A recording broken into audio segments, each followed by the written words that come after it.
Hi ಎಲ್ರಿಗೂ ನಮಸ್ಕಾರ. Sandalwood ನ ಪ್ರತಿನಿತ್ಯದ ಸುದ್ದಿಗಳಿಗಾಗಿ ಈಗಲೇ ಸಬ್ಸ್ಕ್ರೈಬ್ ಮಾಡಿ ಹಾಗೂ ಪಕ್ಕದಲ್ಲಿರುವ ಬೆಲ್ ಬಟನ್ ಅನ್ನು ತಪ್ಪದೇ ಕ್ಲಿಕ್ ಮಾಡಿ. ಎಲ್ಲರಿಗೂ ನಮಸ್ಕಾರ. ಮೊದಲನೇದಾಗಿ ದರ್ಶನ್ ಸರ್ಗೆ ನಾನು ಧನ್ಯವಾದ ಹೇಳಕ್ಕೆ ಇಷ್ಟಪಡ್ತೀನಿ.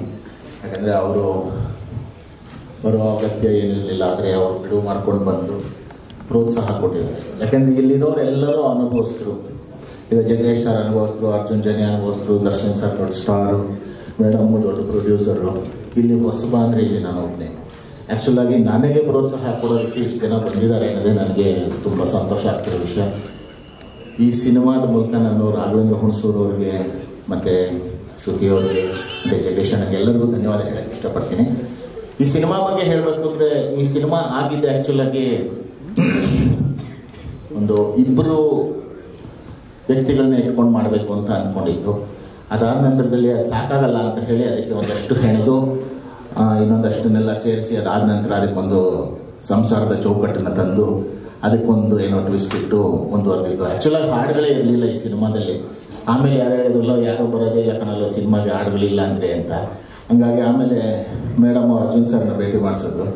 ಸಾರು ಇಲ್ಲ ಮಾಡೋಣ, ಸಖತ್ತಾಗಿ ಮಾಡೋಣ ಅಂಥೇಳಿ ಅವರು ಆ್ಯಕ್ಚುಲಾಗಿ ಏನಂದರೆ ಒಂದೇ ಒಂದೂ ಕೂತ್ಕೊಂಡು ಹಿಂಗೆ ಮಾಡೋಣ ಅಂತ ಹೇಳಿ ಇಲ್ಲ. ಅವರು ಟಕ್ಕಂತ ನೋಡಿ ಸರ್ ಇದೊಂದು ಕಳಿಸ್ತೀನಿ ಅವ್ರು ಕಳಿಸಿದ್ದು ಎಷ್ಟು ಆ್ಯಕ್ಟಾಗಿ ಸೂಟ್ ಆಗ್ತಾ ಇತ್ತು ಅಂದರೂ ಅಷ್ಟೇ ಚೆನ್ನಾಗಿ ಸೂಟ್ ಆಗ್ತಾ ಇತ್ತು. ಅಷ್ಟು ಹಾಡುಗಳು ಎಲ್ಲವೂ ವಿಭಿನ್ನವಾಗಿ ಇದೆ, ಎಲ್ಲವೂ ಚೆನ್ನಾಗಿ ಬಂದಿದೆ. ಮತ್ತು ಈ ಸಿನಿಮಾ ಬಗ್ಗೆ ನಾನು ಇನ್ನೇನು ಹೆಚ್ಚು ಹೇಳೋದಕ್ಕೆ ಇಷ್ಟಪಡೋದಿಲ್ಲ. ಸಿನಿಮಾ ರಿಲೀಸ್ ಆಗಬೇಕು, ಚೆನ್ನಾಗಿ ಮಾಡಿದ್ದೀನಿ ನಂಬಿಕೆ ನನಗಿದೆ, ಚೆನ್ನಾಗಾಗತ್ತೆ ಅಂತ ನಂಬಿದ್ದೀನಿ. ಗ್ಯಾರಂಟಿ. ಇಷ್ಟು ಸಿಂಪಲ್ ಆಗಿ ಹೇಳ್ಬಿಟ್ರೆ ಆಕ್ಚುಲಿ ಇದು ಕಾರ್ ಬಗ್ಗೆ ನಮ್ಮ ಪಿಕ್ಚರ್ ಅಂತ ಡೌಟ್ ಇದೆ.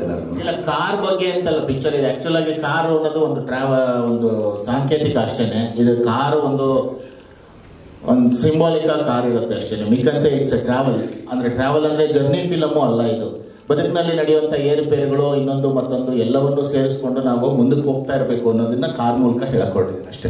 ಈ ಒಂದು ಜರ್ನಿ ಇದೆಯಲ್ಲ ಶ್ರುತಿಯವ್ರ ಜೊತೆಗೆ, ಅವರ ಬಿಸ್ನೆಸ್ ಪಾರ್ಟ್ನರ್ ನೀವು, ಸೊ ಆ ಒಂದು ಜರ್ನಿ ಇಲ್ಲಿವರೆಗೂ ಕರ್ಕೊಂಡ್ಬಂದಿರುವಂಥ ಜರ್ನಿ ಡಿಸ್ಕ್ರೈಬ್ ಮಾಡಬೇಕು. ಅದೇ ಆ್ಯಕ್ಚುಲಾಗಿ ಏನಂದರೆ ತುಂಬ ಒಂದು ಕಾಂಪ್ಲಸೆನ್ಸಿ ಬಂದಿತ್ತು ಸೀರಿಯಲಲ್ಲಿ. ಒಂದು ಆರಾಮಾಗಿ ಇರ್ಬೋದಪ್ಪ ಸೀರಿಯಲ್ ಮಾಡಿಕೊಂಡು ಅಂತ. ನನಗಂತೂ ಮೊದಲೇ ಇರೋ ಸೀರಿಯಲ್ನ ಕೆಲಸ ಸಾಕಷ್ಟು ಇರುತ್ತೆ. ದಿನಕ್ಕೆ ಒಂದು 14-15 ಗಂಟೆ ಕೆಲಸ ಇರುತ್ತೆ ನನಗೆ ಆ್ಯಕ್ಚುಲಾಗಿ.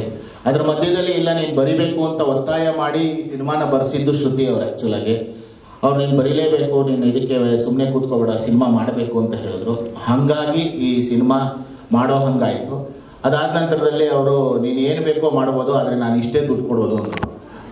ಹಾಗಾಗಿ ಪ್ರೊಡ್ಯೂಸರ್ ಅವರಲ್ಲಿ ತಕ್ಕಂಥ ಪ್ರೊಡ್ಯೂಸರ್ ಆಗ್ಬಿಟ್ರು.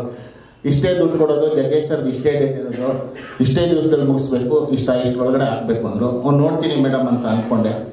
ನನಗೂ ಒಂದು ಸ್ವಲ್ಪ ಭಯ ಆಯಿತು. ನಂದು ಮನೆಗೇ ಬೇರೆ ಏನೂ ಇಲ್ಲ, ಅಕಸ್ಮಾತ್ ಎಕ್ಸ್ಟ್ರಾ ಶೂಟಿಂಗ್ ಮಾಡಿಬಿಟ್ರಿ ಮನೆ ಪತ್ರ ಇಡೋಣ ಅಂದರೆ. ಹಾಗಾಗಿ ಏನಪ್ಪ ಮಾಡೋದು ಅಂದರೆ ಪತ್ರ ಬೇಡ, ಪ್ಲ್ಯಾನಿಂಗ್ ಮಾಡ್ಕೊಂಬಿಡೋಣ ಅಂತ ಐಡಿಯಾ ಮಾಡಿ ಒಂದು ನೀಟಾಗಿ ಪ್ಲ್ಯಾನ್ ಮಾಡಿಕೊಂಡು ಅಂದ್ಕೊಂಡಿದ್ದಕ್ಕಿಂತ ಒಂದು ದಿವಸ ಮುಂಚೆ ಮುಗಿಸ್ಕೊಟ್ಟಿದ್ದೀನಿ. ಆ ಉಳಿದಿದ್ದ ಕಾಸು ಕೊಡ್ತೀನಿ ಅಂತ ಹೇಳಿದ್ರಿ.